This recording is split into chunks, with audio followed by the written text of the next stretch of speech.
कर्ण के सारथी ने कर्ण को युद्ध भूमि से दूर कर उसके सारथी धर्म का परिचय दिया और भागते हुए योद्धा पर वार न करके सुभद्रा कुमार अभिमन्यु ने अपनी वीरता का सारी धरा जानती है कि द्रोणाचार्य ने युधिष्ठिर को बंदी बनाने के लिए चक्रव्यूह की रचना की, जिसमें उन्होंने ऐसे ऐसे महान योद्धाओं को सजाया कि जिनके साथ स्वयं देवता भी युद्ध करने में घबरा जाएं।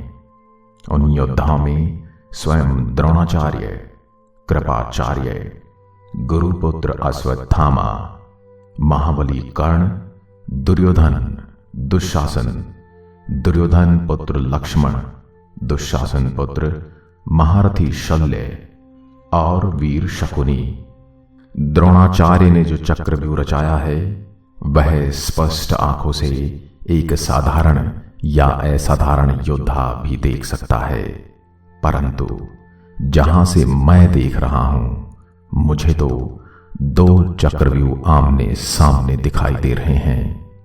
एक चक्रव्यूह जिसमें गुरु द्रोणाचार्य ने अनेकानेक योद्धाओं को सजाया है और एक चक्रव्यूह जो अभिमन्यु ने अपने मन में बनाया है।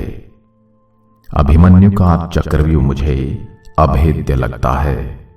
द्रोणाचार्य के चक्रव्यूह में तो अभिमन्यु घुस चुका है, इसीलिए अब द्रोणाचार्य के चक्रव्यूह को अभेद्य कहना सही नहीं होगा और मैं किसी के साथ पक्षपात नहीं करता। जो है जैसा है वही सत्य है और वही मेरा कथन भी। अभिमन्यु द्वारा रचित चक्रव्यूह को साधारण और असाधारण दोनों ही तरह के योद्धा नहीं देख पा रहे हैं। अभिमन्यु ने जो चक्रव्यूह रचा है उसके लिए तो आपके मन की आंखों का खुला रहना बहुत जरूरी है। यह वह चक्रव्यूह है जिस चक्रव्यूह को देखने के लिए योद्धा में संयम और वीरता दोनों साथ साथ हों। चक्रव्यूह में सजाए गए योद्धाओं में वीरता की तो कोई कमी है ही नहीं। जिनसे स्वयं देवता भी युद्ध करने में घबरा जाएं, ऐसे ऐसे महान योद्धा तो अभिमन्यु ने अपने चक्रव्यूह को सुरक्षित करने के लिए इन योद्धाओं के संयम का परीक्षण लिया और इन योद्धाओं को इतना क्रोधित और इतना अपमानित कर दिया कि ये अपने लक्ष्य से भटक गए। ये अपने चक्रव्यूह की संरचना को तो भूल ही गए और इन्हें न युधिष्ठिर दिखाई दिए और न ही इन्हें अपना लक्ष्य। ये तो बस अपने आप को अपमानित सा महसूस करते हुए अभिमन्यु का वध चाहते थे और यही अभिमन्यु का चक्रव्यूह का सबसे सुरक्षित द्वार था। अभिमन्यु जानते थे कि किसी भी एक या दो योद्धा से वो दिन भर उलझे रह सकते हैं और इसलिए उन्होंने पूरी कौरव सेना को अपने लिए चुना और जो योद्धा उनके सामने आया उसे अपमानित करने का उन्होंने कोई भी अवसर गंवाया नहीं। और यही कारण था कि इस चक्रव्यूह में कोई भी योद्धा अभिमन्यु के इस चक्रव्यूह को नहीं देख पा रहा था। जो योद्धा अभिमन्यु के इस चक्रव्यूह को देख पा रहा था वह थे गुरु द्रोणाचार्य और द्रोणाचार्य जानते थे कि जो युद्ध आज हो रहा है यह भविष्य में शायद ही कभी हो। इसलिए वह जानते थे कि चक्रव्यूह तो वो फिर भी रच सकते हैं, परंतु ऐसा योद्धा और ऐसा युद्ध उन्हें देखने को नहीं मिलेगा।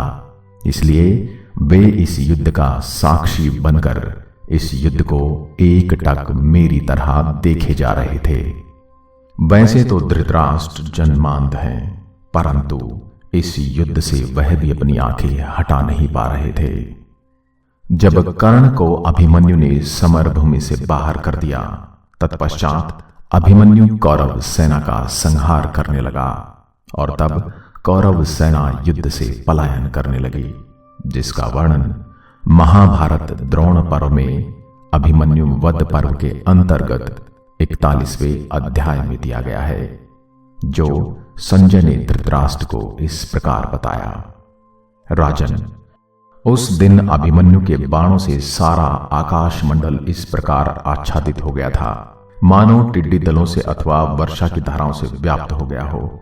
उस आकाश में कुछ भी सूझता नहीं था। महाराज, पैने बाणों द्वारा मारे जाते हुए आपके योद्धाओं में से सिंधुराज जयद्रथ को छोड़कर दूसरा कोई वहां ठहर न सका।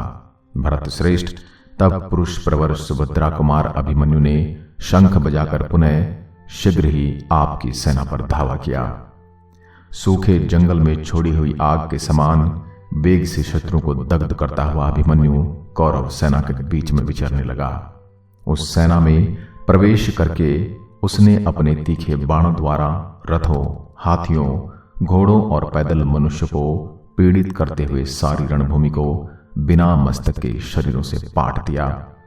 सुभद्रा कुमार के धनुष से छूटे हुए उत्तम बाणों से शत विक्षत हो आपके सैनिक अपने जीवन की रक्षा के लिए सामने आते हुए अपने ही पक्ष के योद्धाओं को मारते हुए भाग चले। अभिमन्यु के वे भयंकर कर्म करने वाले घोर, तीक्ष्ण और बहुसंख्यक विपाट नामक बाण आपके रथों, हाथियों और घोड़ों को नष्ट करते हुए शीघ्र ही धरती में समा जाते थे। उस युद्ध में आयुध, दस्ताने, गदा और बाजूबंद सहित वीरों की स्वर्ण भूषण भूषित भुजाएं कटकर गिरी दिखाई देती थी। उस युद्ध भूमि में धनुष, बाण, खड़ग, शरीर तथा हार और कुंडलों से विभूषित मस्तक सहस्त्रों की संख्या में छिन्न भिन्न होकर पड़े थे। आवश्यक सामग्री बैठक, ईशादंड, बंधुर, अक्ष, पहिए और जुए चूर चूर और टुकड़े टुकड़े होकर गिरे थे। शक्ति, धनुष, खड़ग, गिरे हुए विशाल ध्वज, ढाल और बाण भी छिन्न भिन्न होकर सब और बिखरे पड़े थे। प्रजानाथ, बहुत से क्षत्रिय, घोड़े और हाथी भी मारे गए थे। इन सब के कारण वहां की भूमि क्षण भर में अत्यंत भयंकर और अगम्य हो गई थी।